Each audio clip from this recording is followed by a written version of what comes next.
እያሳደዱት ነው ያሉ እግር በቀል አስረስ ማረን ማርሸት ፀሐዩንና ጠባቂዎቹን ሁለት መግለጫ ተዘጋጅቷል። አሁን በእጅ ይዘን የምናመጣው ከሆነ እጁን የሚሰጥ ከሆነ የሚታሰርበት ቦታ ተዘጋጅቶለታል። ዋሸራ ነው የሚታሰረው። እጁን የሚሰጥ ከሆነ የተወራው ነገር ፍጹም ውሸት ነው፣ ጠላቶች ናቸው የሚያወሩ የሚል መግለጫ ጉሮሮን ተይዞን እኛ ስራ እየሰራን ያለ ነው። የብልጽግና የሚዲያ ካድሪ የሚያመጣው እንቶ ፈንቶ ወሬ አይሰለችም። ሁልጊዜ በየሚዲያ እየወጣን ለነሱ ምላሽ እንድንሰጥ ይፈልጋሉ። እውነታው ሌላ ነው፣ በስራ ነው የምንገናኘው የሚል ማስተባበያ እንዲሰጥ ተዘጋጅቶለታል። ካሜራማን ተዘጋጅቶለታል። የሚያነበው ጽሑፍ ተዘጋጅቶለታል።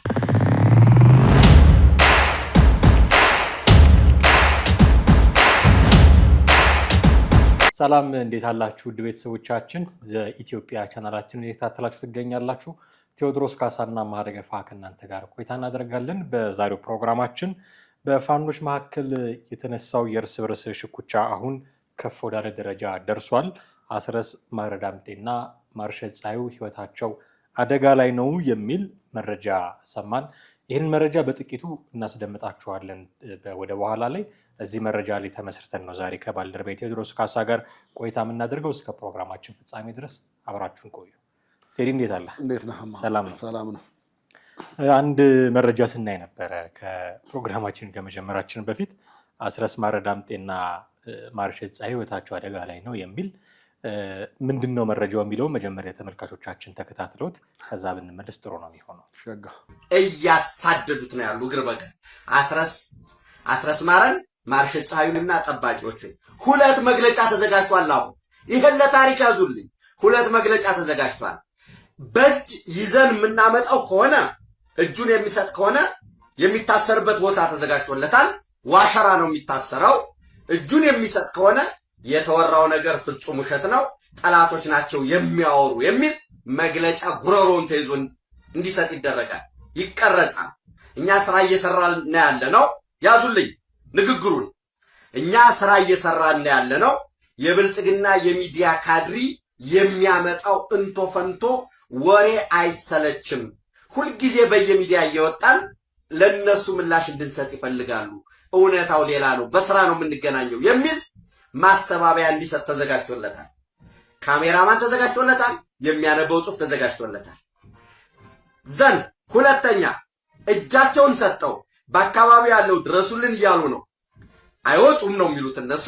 ከወጡ ግን ከዚህ በፊት ጠቅላይ ሚኒስትር ዶክተር አብይ አህመድ በፓርላማ ባለ ንግግራቸው ከነሱ ጋር ይሆኑ፣ ነገር ግን እየተፈጠረ ያለውን ስህተት አይተው ለኛ የሚገባውን መሳሪያ የሚገባውን መገናኛ የሚነግሩን ሰዎች አሉ የተባለው አንዱ አስረስ ማረዳምጤና ሁለተኛው ማርሸት ፀሐዩ ናቸው። ትግላችንን በሚዲያ ተሸፍነው ገጽታቸውን በሚዲያ እየገነቡ ትግላችንን ሲያራዝሙ የኖሩ ናቸው በሚል መግለጫ ሊወጣ ተዘጋጅቷል። እንግዲህ በዚህ መረጃ ላይ የአስረስ እና የማርሸት ህይወት አደጋ ላይ ነው የሚሉት። ሊታሰሩ ይችላሉ፣ መግለጫ እየተዘጋጀላቸው ነው፣ ከኮብልለው ሊሄዱ ይችላሉ የሚሉ በጣም የተለያዩ መላምቶችም ጭምር ነው የሚሰጠውና እጅ እንዲሰጡና ማስተባበያ እንዲሰጡ ይደረጋል የሚል ቅድመ ዝግጅት አለ። እጃቸውን ለተቀረው የፋኖ አካል ፕሮባብሊ ለነዘመነ ካሴ ነው የሚሆነው፣ ለእነሱ እጃቸውን እንዲሰጡ፣ ከዛ እጃቸውን ከሰጡ በኋላ ደግሞ ሰሞኑን የተባለው ነገር ውሸት ነው፣ የብልጽግና የሚዲያ ሰራዊት የፈበረከው ያጫጫኸው ወሬ ነው የሚል መግለጫ እንዲሰጡ ይገደዳሉ የሚል ነገር ነው የሰማ ነው። እኔ እሱ ላይ ልታምነው የምትችለውም መረጃዎች አሉ ነው የሚመስለው። ህይወታቸው አደጋ ላይ ነው የሚለው ምንም ጥርጣሬ ምንም ጥያቄ የለውም። እንደውም እስካሁን መቆየቱም ነገር ራሱ ምናልባት እየተሰራ ያለው ሴራ እንደ መነሻ ወይ እንደ ጊዜ እንደ መውሰጃ ምናምን ነገር ነው ብለህ እንድታስብ ነው ምክንያቱም የሆነ እና የነሱ ህይወት አደጋነቱ አሁን ዛሬ የተጀመረ ነው ብለህ ማለት አትችልም። በመንግስት በኩልስ የኢትዮጵያ መንግስትስ ምን ያስባል ብለህ ብትል እኔ 1000 እና 2000 ሰራዊት ሰብስቦ እጁን ሰጠ ከሚባል ወደ ተሐድሶ ተመለሰ ከሚባል እንደው በቃ ይሄን ያህል ሰራዊት ያህል ለመንግስት እጁን ሰጥቷል ወደ ሰላም ተመልሷል ከሚባል የነዚህ የማርሸትና የአስረስ ማረ በቂ ነው ብዬ አስባለሁ። ሁለቱ በጣም ትልቅ ግዙፍ የሆነ ስም ያላቸው ናቸው። ለመንግስትም እንደ ትልቅ ድል ሊሆን የሚገባው የነዚህ ሁለት ሰዎች ነው ብዬ ነው የማስበው። ታስታውስ እንደሆነ ካፒቴን እንኳን እጅ ሲሰጥ እንዴት ነው እንደ ትልቅ አጀንዳ እንደ ትልቅ ነገር ተደርጎ የነበረው። አሁን እኮ በሌላም በኩል እኮ ሌሎቹ አሁን መንግስት ወደ ሰላም መስመር ተመለሱ ይላል፣ በእነሱ በኩል ደግሞ እጅ ሰጡ ወይ ደግሞ ከዱ አይነት ነገር የሚባል ነገር አለ። እሱ ላይ እኮ አሁን አማራ ክልል ራሱ ወደ ተሐድሶ አስገባቸው የተባሉት ቅሬታ ተነስቶባቸዋል። አንደኛ የተነሳው ቅሬታ ምንድነው? የለብለብ ነው ስልጠናው በ7 ቀን የሚሆን አይደለም። አትሊስት 90 ቀናት ያስፈልጋሉ። የስልጠና ቀን ያስፈልጋል ነው እና የገንዘቧም ታንሳለች ነው። አነሰ ቢባል 3 ወር መሆን መቻል አለበት። አነሰ ቢባል 3 ወር ነው። የትግራዩን እኮ ልታስበው ትችላለህ። የትግራዩ ስታስበው ይለይብሃል። በቃ የትግራዩ 3 ወር አይደለም፣ በጣም ከፍተኛ ከዛ በላይ ነው። ወራት ነው ተሐድሶ ስልጠና ሲሰጣቸው የነበረው። እንደገና ከተመለሱም ሲመለሱም ወደ ፈለጉት ተቋም እንዲገቡ አማራጭ ራሱ ተሰጥቷቸዋል። ሂድ እዚሁ ኦሮሚያ ባለፈው ሄደን እየጎበኘን ነበረ። ሸገር ሲቲ ባሉ 5ቱም ቦታዎች ከኦነግ ሸኔ የመጡ የተባሉት የተሰጣቸው ቦታ እንዲሰሩ የተንቀሳቀሱ የተደረገበት ድጋፉ፣ አንዳንዶቹ እንደውም ከዛም አልፎ የመንግስትን ብር እየመለሱ ነው እየተባለ ነው። እንደ ብድር ተቆጥሮ ማለት ነው። ሰርተው አትርፈው ያን ያክል ሰርተው አትርፈው። አማራ ክልል ያለ ፋኖ የገባው ይህን እድል አግኝቷል? አላገኝም። አሁን እነዚህ ሁለቱ ሰዎች አደጋ ውስጥ ሊያደርጋቸው የሚችለው አይነት ነገር አንደኛ ሊያመጣ የሚችለው የእነዚህም ልጆች ሁኔታ ነው። አማራ ክልል ውስጥ ያሉት እጃቸውን የሰጡ በዛ ደረጃ አይነት አያያዝ ከሆነ እነዚህ ሰዎች ደግሞ ወደዚህ ሲመጡ ምንድነው ሊገጥማቸው የሚለው ነገር በጣም አሳሳቢ ነው የሚሆነው። ያየነው ቪዲዮ ላይም እንደሚለው የሐሰት መግለጫ እንዲሰጡ መግለጫ እሱ የሚሆነው ከእጃቸውን ከሰጡ መግለጫ እንዲያዘጋጁ ከዚህ በፊት የተፈጠሩት ነገሮች ሰሞኑን የሰማናቸው በርካታ ነገሮች አሉ። የማገት፣ የመደብደብ እነዚህ ጉዳዮች መንግስት የፈበረከው ነው። በእኛ መካከል እንዲህ አይነት ነገር የለም፣ ውሸት ነው፣ የብልጽግና ካድሬዎች ወይ ደግሞ የሚዲያ ሰራዊት ያናፈሰው ወሬ ነው እንጂ ምንም ነገር የለም፣ ኮሽ ያለ ነገር የለም የሚል መግለጫ እንዲሰጡ ነው የሚፈለገው ነው። ግን በዛ ደረጃ ሊያደርጉት ይችላሉ ወይ ልናብራራው እንችላለን። ግን እነሱ በሚሉት አሁን እነዚህ የፋኖ አመራሮች እንደሚሉት የብልጽግና ካድሬዎች ያዘጋጁት ነው ይሄ ነገር። መጀመሪያ የሰማነው ከብልጽግና ሰዎች አይደለም፣ ከራሳቸው ከፋኖ ደጋፊዎች ውጭ ካሉት ቲክቶክ ላይ ዩቲዩብ ላይ ከሚሰሩት ከራሳቸው ነው። አንድ ሁለተኛ እኔ እናንተም ፕሮግራም ሰርተንበታል፣ መግለጫ አንብበናል፣ የዝናቡን መግለጫ አንብበናል። ከየት መጥቶ ነው አሁን የብልጽግና ካድሬ ነው እንደዚህ የሚያስወራው የሚሉት ብዬ ነው። ይሄንን አንዳንዴ እንደው ፋኖ ውስጥም ሆነው ያሉትን ነገሮች በውጭ ያለውም ያየዋል፣ ይታዘባቸዋል ብዬ አስባለሁ። እውነት ለመናገር ከፋኖ ሰዎች ከራሳቸው ነው የተሰማው አይደል እንዴ? አሁን አገር ውስጥ ሳይሆን ውጭ ካሉት እንግዲህ መስማት ማለት ምንድን ነው? ይሄ በጣም እንደው የሚገርም ነው ብለህ የምትለው አሁን አሉ እንግዲህ የፋኖ ልሳኖች ምናምን ብለህ የምትላቸው አገር ውስጥም ያለው አሉ፣ ውጭም ያለው አሉ። ውጭ ያሉ በተለይ ዩጋንዳ ምናምን ያሉ አሉ፣ በየጊዜው መረጃው ይደርሰናል የሚሉ አሉ። ሌሎችም አሁን አውሮፓ አሜሪካ ያሉም አሉ። እነሱ እንኳን በደንብ አልደረሳቸውም ነው የምልህ። አሁን ቤቲ ነች በአንድ በኩል መጀመሪያ አውጥታው የነበረው አይደለ? እንግዲህ ያው ቲክቶክ ላይ በተወሰነ መንገድ እብድ ቢበዛውም የተወሰነ ደግሞ ጥሩ ነገሮች ወይ ደግሞ እዛ ውስጥ ያሉትን ነገሮች የሚያወጡት አሉ ብዬ አስባለሁኝ። እና ከራሳቸው ሰዎች መስማታችን አንደኛ የብልጽግና ሰዎች እጃቸው እንደሌለበት እዛ ውስጥ ልታየው ትችላለህ። ቢኖር እኛ እኮ እኔ አሁን ብልጽግና 30 ሺህ የሚሆን የሶሻል ሚዲያ ሰራዊት አለው ይባላል አይደለ? አካሄዱን ታውቀዋለህ ከልምድ ዝም ብለህ ስታነበው ፖስት የሚያደርጉት ነገር ተመሳሳይ ይሆናል፣ ደሴም የሆነ ነገር ይሆናል። ኮመንት የሚደረገው አንድ አይነት ኮመንት ነው። ሀሳቦቹ አንድ አይነት ነገር ናቸው። ስም ተደጋጋሚ ስሞች ታያለህ፣ ፌክ የሆነ አካውንቶች ምናምን ስለሆነ ስህተት እንኳን ካለ ሁሉም ተመሳሳይ ስህተት ታያለህ። በቃ ስለዚህ አሁን እዚህ ጋር ተቀጠፈ ወይ ደግሞ እነሱ ናቸው አወሩት ምናምን ነገር የሚባለው እኔ እሱ ነገር ተቀባይነት የለውም 100%። እንደውም በዛ ጉዳይ እኔ ብልጽግና እጁን ያስገባም አይመስለኝም። የአማራውን ብልጽግና አላስገባም። ምናልባት ጉዳዩ ከተፈጠረ በኋላ ሲነገር ተጋኖ ተነግሮ ይሆናል።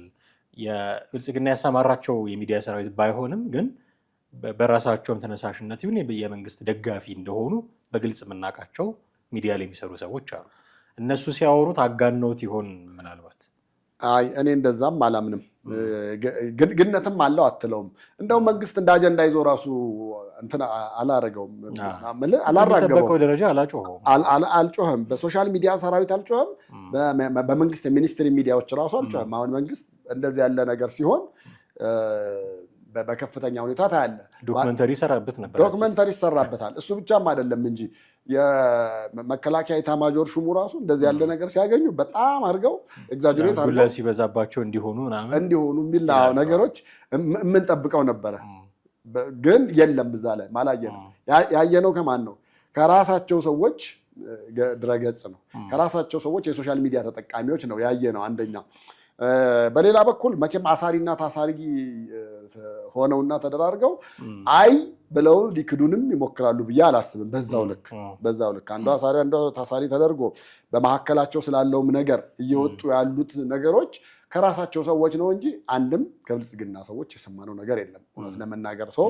ይሄም በአንድ በኩል ስታየው እነሱ መካከል ስላለው ነገር አንድ ነገር የሆነ ሀሳብ እንድትወስድ እንድታነሳ ያደርጋል ብዬ አስባለሁ።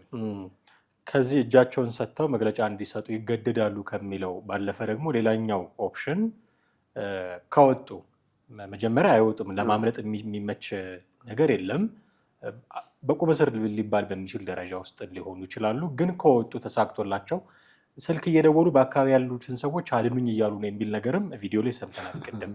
እና እሱ የማዳን ነገር ተሳክቶላቸው ከወጡ መረጃ ደግሞ ተዘጋጅቶላቸዋል። እነዚህ መጀመሪያም ከመንግስት ጋር ይሰሩ የነበሩ ልክ እና ማስረሻ ሲወጡ እንደተባሉ ውስጥ ሆነው ከመንግስት ጋር ይሰሩ ነበረ ተብሏል። ለማስረሻ ሲወጡና እነ ካፒቴን እነዚህም ሲወጡ ከመንግስት ጋር ይሰሩ የነበሩ እነዚህ ናቸው።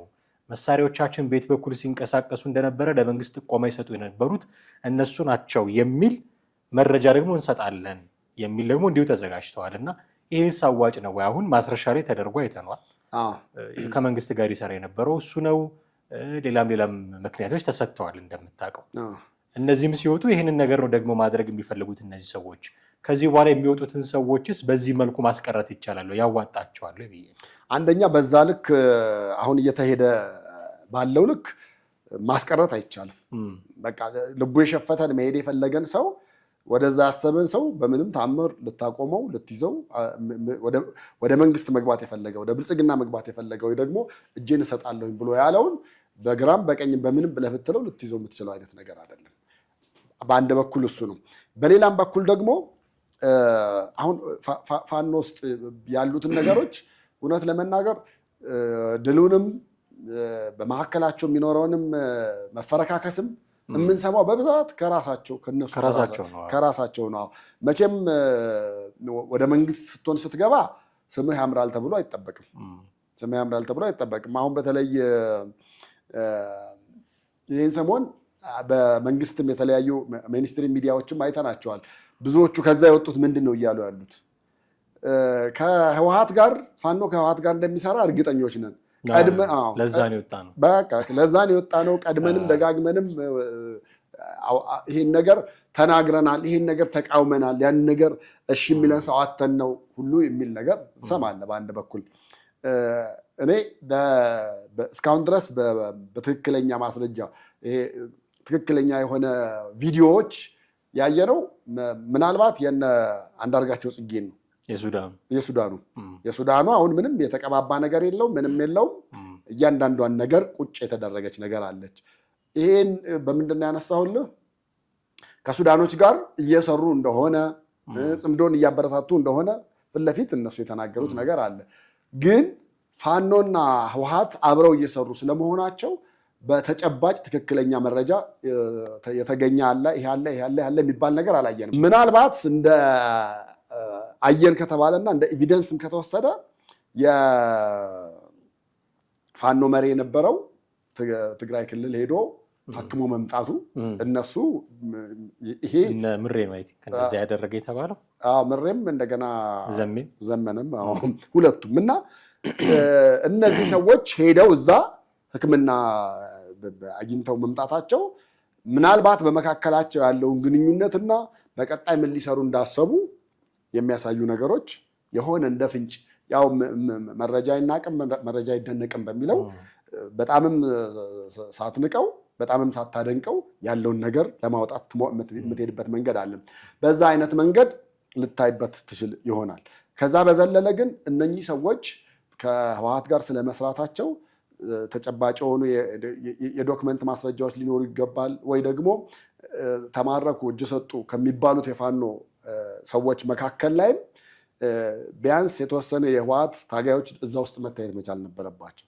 ወይ ደግሞ ህወሓት ፋኖን አግዙ ብሎ ደግፉ ብሎ የላካቸው ኃይል ካሉ እነሱ እዛ ውስጥም ልናያቸው በተገባ ነበረው። የመታወቂያቸው ነው የሆነ ነገራቸው። መንግስትም ቢሆን እንደዛ ያለ ነገር ካየ ፊት ለፊት ከማውጣት ወደኋላ አይመለስም ነበርና እሱ ላይ ማስረጃ መያዝ ይቻል ነበር ነው የምልህ። ከዛ በዘለለ ግን ፋኖ ውስጥ ያለው አሁን ወደ መንግስት ለመምጣት ያሰቡት ካለ ምንድነው እንትን መግለጫ ይዘጋጅባቸዋል ምናምን የሚባሉት ነገሮች እነሱ ነገሮች እውነታ ካላቸውና ሰዎቹ የሚመጡ አይነት ነገር ከሆነ ደግሞ እንደውም ይሄን ያክል የሚያቆይ ነገር አልነበረም ብዬ ነው የማስበው። ለመምጣት እንደዛ ሐሳቡ ካለ ምን ካለ ምንም ይመስለኛል። አሁን መሀል ከተማ ካሉት እጅ ከሰጡት ወይ ደግሞ ከመንግስት ጋር ከሚሰሩት ጋር ግንኙነት አላቸው ማለት አትችልም። ግንኙነት ቢኖራቸው ሰሞኑን የሚኖሩም አንዳንድ ለውጦች በየጊዜው በእያንዳንዱ ጀንበር አዳዲስ ለውጦች ማየት እንችል ነበር። ግን ምንም ያየነው የለም። ከዛ ወዲህ በአመራር ደረጃ እጅ የሰጡ የሉም። ግን እርስ በርስ መካከላቸው ያሉትን አለመግባባቶች እየሰማን ነው፣ እያነበብን ነው፣ እያየንም ነው፣ እየተነገረም ነው ከራሳቸውም ሰዎች ሳይቀር ማለት ነውና እነዛ ነገሮች ምናልባት እንደ ኤቪደንስ ተመሳሳይ ስልት ነው እየተጠቀሙ ያሉት። ለእነ ማስረሻ የተጠቀሙትን ለእነዚህም እንጠቀማለን የሚሉት ይሄ ከሆነ ሃይማኖት ወደ ሆነ ሃይማኖት ሰው ሲዘዋወር ሁልጊዜ የሚጠቀስ ጥቅስ አለ አይደል?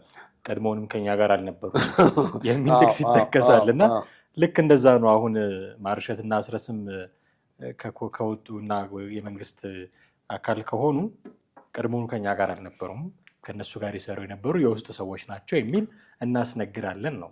ይህንን ለነ ማስረሻ አስነግረው ለነ ኮሎኔል ፋንታሁን ሙሀባ አስነግረው ግን አልቆመም። ስቲል የሚሄዱ አሉ አይደለ? በኋላም እነ ማናቸው ኮማንደር ምናምን የሚባሉ ብዙ የሄዱ አሉ እንደምታውቀውና ማስቆም አልቻለም። ለነ አስረስም እንዲህ ካደረጉ ይህንን ስትራቴጂ እንጠቀማለን ማለት ሌሎቹ እንዳይወጡ አያደርጋቸውም። እኔ አሁን እንደውም የምጠረጥረው ዘመነ ካሴ ራሱ እጅ እንዳይሰጥ ነው በዚህ አይነት አካሄድ። የቀሩት አሁን እኮ አስረስ ጋር ደረስክ ማለት የቀረው ዘመነ ነው። ማንም የቀረ ለማስረስ ማርሸት ካልክ እንግዲህ አምነን ነው መረጃውን አምነን እነዚህ ሰዎች ተጣልተዋል ለመንግስት እጅ ይሰጣሉ የሚለውን ካመንን የቀረው ዘመነ ካሴ ነው ማለት ነው። ከስር ያለው ወታደርማ እንደሚባለው አንድ መረጃ ሰሞኑን ሲወጣ ነበር። የአማራ ክልል አንድ ባለስልጣን 30,000 ነው 33,000 ፋኖ አስከድተን አምጥተን እያሰለጠንን እንትን እያልን ነው። 30,000 ምናምን ሰራዊት ነበረው ወይ ፋኖ? ጥያቄ ያለ ሆኖ አስረስ ጋር ከደረስክ ግን ከስር ያለውን ብዙውን ወስደሃል ማለት እኮ ነው። በጣም ብዙ እንትን የሚያነጋግር አይደለም እና ያዋጣቸዋል። አሁን ይሄ ከኛ ጋር ስላልነበሩ የመንግስት ወዳጅ ስለነበሩ መረጃ የሚሰጡት እነሱ ስለሆኑ በዚህ አይነት አካሄድ በቃ ዘመንም በቅርቡ እጅ ይሰጣል። እኔ አንድ ይኸውልህ ተመሳሳይ አሁን የዚህ የትግል በተለይ ጫካ ውስጥ ያሉት ጋር የትግል ስልት ያለ አንድ ተመሳሳይ ደካማ ጎን ምን መሰለህ? ስልጣን የመፈለግ አባዜ ያለበት ላይ አመራሮቹን በእንደዚህ አይነት መንገድ ነው ሊመጣ የሚችለው። አንድም እኔ አሁን እነዚህ ሰዎች ሊሄዱ ነው፣ ሊወጡ ነው፣ ሊከዱ ነው፣ እጅ ሊሰጡ ነው፣ መግለጫ ተዘጋጅቶላቸዋል፣ 2 አይነት መግለጫ ምናምን እየተባለ በጣም ብዙ ሩመሮች የምትሰማቸው ነገሮች አሉ። አንዳንዴ ነገሮቹን ግን ጠንከር አድርገው ወደ ውስጥ ወይ ደግሞ በዲፕ ስትመረምራቸው ምናልባት ከነሱ በታች ያሉ የነሱን ቦታ ስልጣን የሚፈልጉ አሉ። ከዛ በኋላ እነሱን እነ ማርሸትና አስረስን በዚህ አስመትተህ ከዛ በኋላ ምን ልታረጋቸው ትችላለህ? ወይ የቁም እስረኛ ልታረጋቸው ትችላለህ። አለዛ ደግሞ ከስልጣን እንዲወርዱና ሌላ በእነሱ ቦታ ተተክቶ የእነሱ ሁኔታ እንዲጣራ ምናምን የሚባል ነገር ይከሰታል። ከዛ ያ ፈላጊው ሰው ስልጣኑን ይዛል፣ የእነሱን ቦታ ተክቶ ይዛል። የእነሱን ቦታ ተክቶ ከያዘ የእነሱ ነፍስ በእጁ ነው ያለው። እንደፈለገ ማድረግ ይችላል። ሊያስራቸውም ይችላል፣ ሊገላቸውም ይችላል። ተራ ወታደር አድርገው እንዲቀጥሉ ሊያደርጋቸው ይችላል። ያ ነው።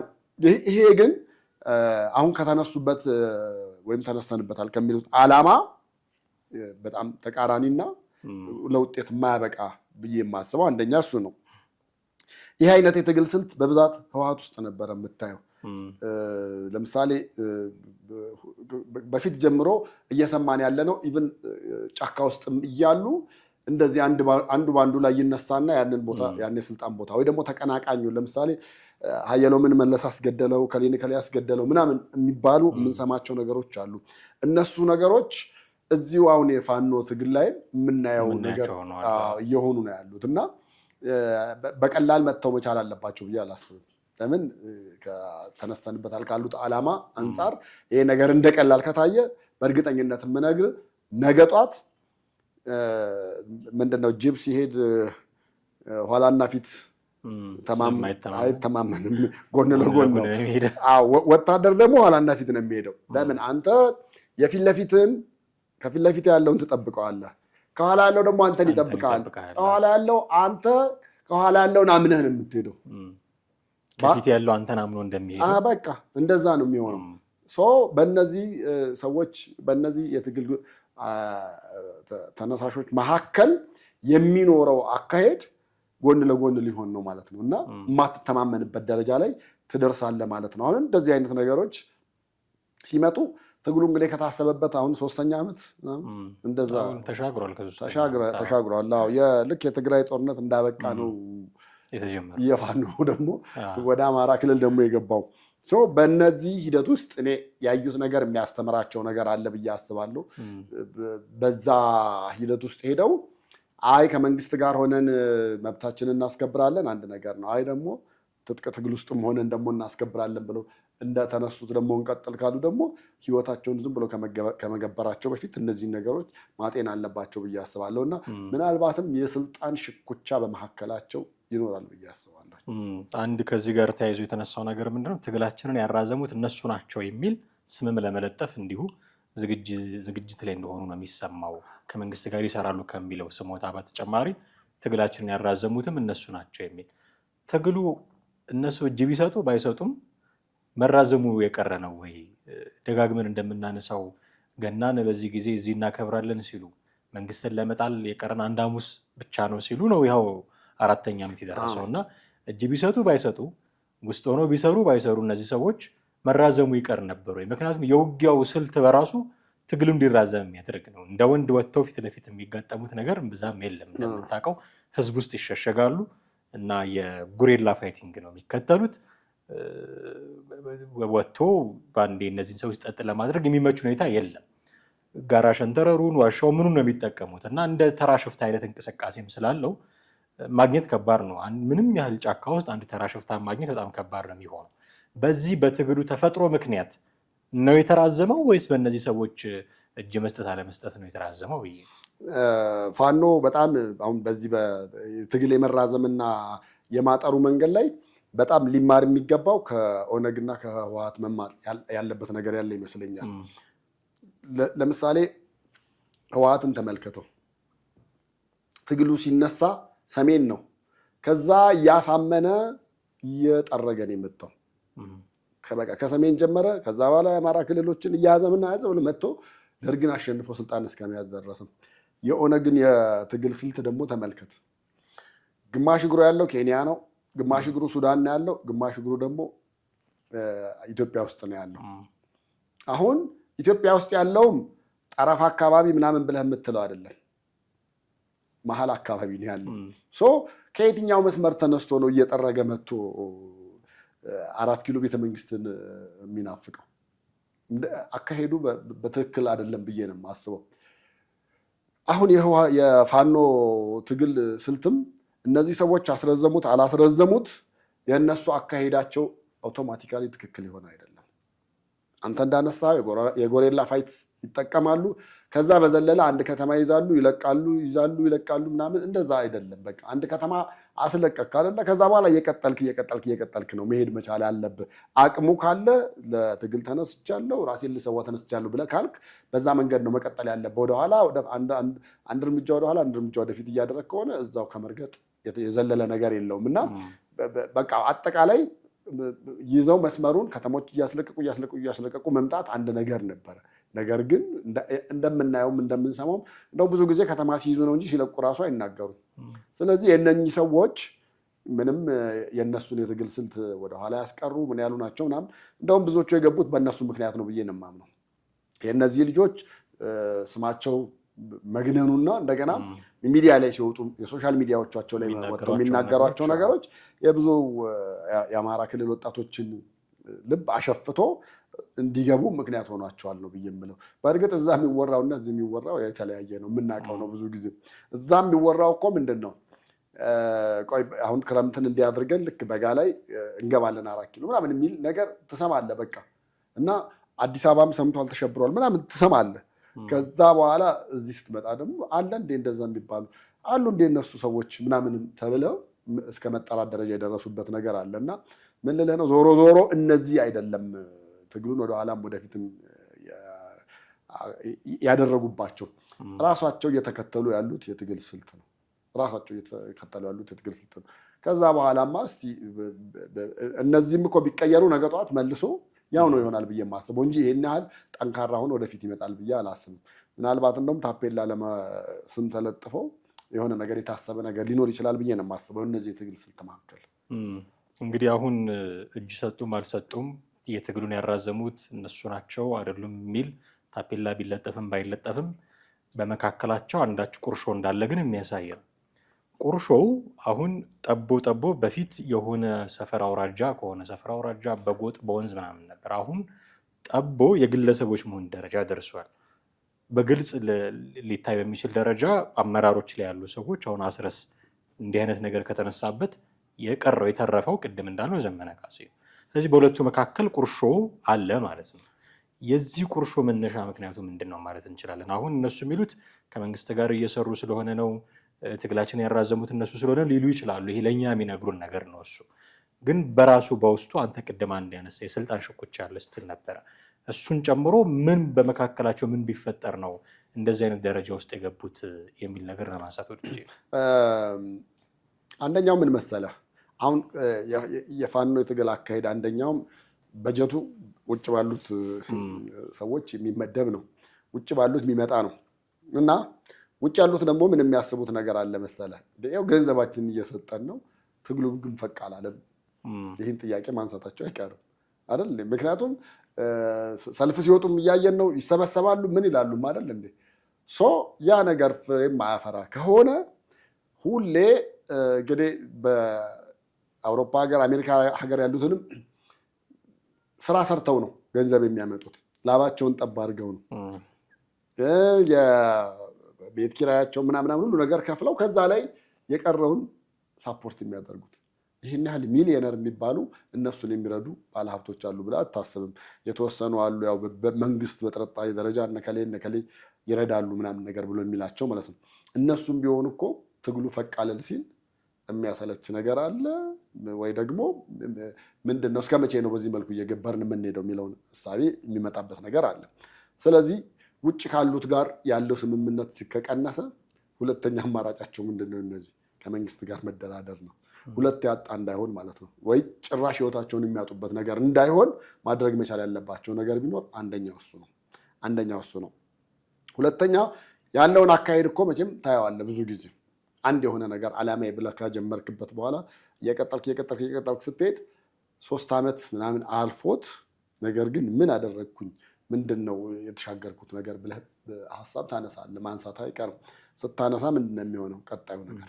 ይሄ ነገር በዚህ መንገድ ስለማያዋጣ ፕላን ቢ በዚህኛው መቀጠል መቻል አለበት። ፕላን ሲ ይሄኛው እያደረግ ትቀጥላለህ፣ ትሄዳለህ። ከነዛ እሳቤ የመነጨ ሊሆን ይችላል ብዬ ነው የማስበው። አለበለዚያ እንደዚሁ በዝምታ ቀሪ ህይወታቸውን በሙሉ ሊያሳልፉ ይችላሉ ብዬ አላስብም። ለምሳሌ ስለ ዘመነ ሰማው ነበር ከትናንት ወዲያ ላይ አንዱ እንዴ እሱ እኮ ከኤርትራ በረሃ ከመግባቱ በፊትም እዚህ ከመንግስት ጋር እኮ እንደነ ሀብታሙ አያሌው ሲሰራ የነበረ ነው። አማራ ክልል የወጣቶች ምናምን አደራጅ ተብሎ እየሰራ የነበረ ነው። ከዛ በኋላ ነው በቃ በንግግሩ ተሰሚነቱ ምናምን ሲመጣ መንግስት ላይ እስከ ማመፅና ኤርትራ ውስጥ ግንቦት ሰባትም ሆኑ ምንም ሆኑ ሲታገል የኖረው። ምን እያደረገ ነው የሰውዬ? አድቫንቴጅ እየያዘ ነው አለ፣ እየወሰደ ነው። አማራ ክልል ሆኖ በዘመነ ህወሓት ያሉትን ነገሮች በሙሉ አየ። ሲያያቸው ብዙ የሚያዋጡ አይደሉም። ከዛ በኋላ እዚህ አዲስ አበባ አንድ የመንግስት ተቋም ውስጥ በትልቅ ሚኒስቴር መስሪያ ቤት ውስጥ መድቦ ይሰራ ነበር ነው። እሱንም አየው። ቢያየው ከፍ ያለ ነገር የለም። ቢያየው ሊደርስበት አልቻለም። አቋራጩ ነገር ምንድን ነው ብሎ አሰብም። ትጥቅ ትግል ውስጥ መግባት ነው። ትጥቅ ትግል ውስጥ ሄዶ ገብቶ አየው። ከሱ ህይወትም ተምረው እነዚህ ሰዎች አማራጭ ይወስዳሉ የሚል እምነት ነው ያለኝ በአንድ በኩል እንጂ ዝም ብለህ ጫካ ውስጥ ቁጭ ብለህ ስታገኝ ከውጭ ካለው የወሰድክ ስታጣ ደግሞ አገር ውስጥ ካለው ከገበሬውም ከምኑም ማምጡ እያልክ እስከ መቼ ትዘልቅበታለህ? ያ የትግል ስልቱን እንዳይራመድ አድርጎታል ብዬ ነው የማስበው። እነሱም የአመለካከት ለውጥ አምጥተዋል ብዬ አስባለሁ። በእነዚህ ምክንያቶች ይመስለኛል ያሉት ነገሮች በመካከላቸው እንደዚህ አይነት ነገር የተፈጠረው። ጥሩ በርካታ ነገሮችን አንስተናል ብዬ አስባለሁ ቴዲ። ለዛሬ ይህንን ካልን ወደፊት ደግሞ የሚከሰቱ ነገሮች አናውቅም፣ ሊኖሩ ይችላሉ። ወደ ተመልካቾቻችን ደግመን የምናነሳ ነው የሚሆነው። እጅግ አድርጌ አመሰግናለሁ። ውድ ቤተሰቦቻችን እናንተም ከኛ ጋር ነበራችሁ ቆይታ እጅግ አድርገን ነው የምናመሰግናችሁ። የዛሬው ፕሮግራማችንን እዚህ ላይ እናበቃለን። ሀሳብ፣ አስተያየት፣ ጥያቄዎች ካላችሁ በተለመደው መንገድ አድርሱን። ቴዎድሮስ ካሳና ማደገፋ ነበርን። ጤና ይስጥልን።